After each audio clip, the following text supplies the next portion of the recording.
Alright, so here's the introduction to manipulating variables in Java.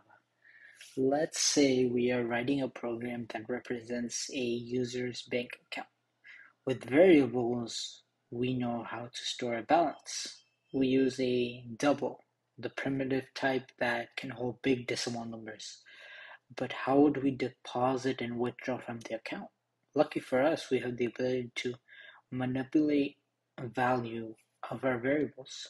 We can use expressions, arithmetic operators, and more in the order to change our variables values. So for example, Java has a built-in arithmetic operations that perform calculations on numeric values.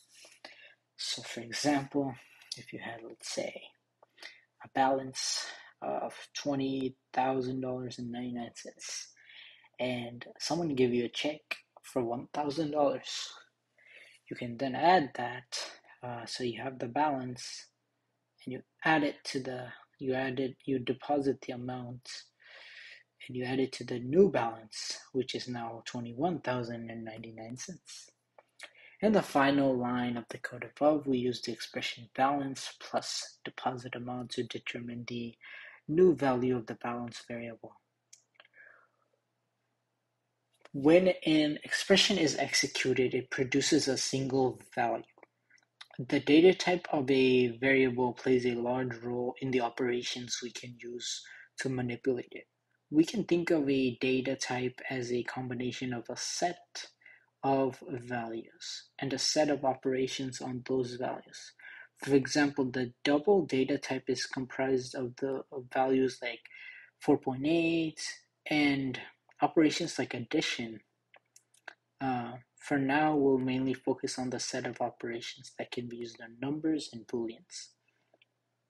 So the data type of an expression is determined by the resulting value. For example, an expression that uses two int values will be evaluated to an int.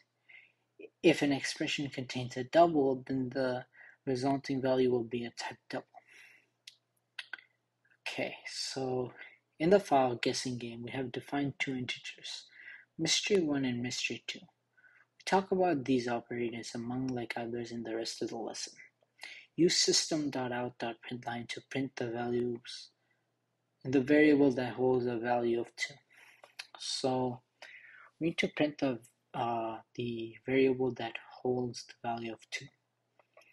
So if we add 8 plus 6, we'll get 14. But if we subtract 6 from 8, we get 2. So it's going to be mystery2. System.out.println mystery2. Alright. And voila. Now there's a concept review that links to a different page.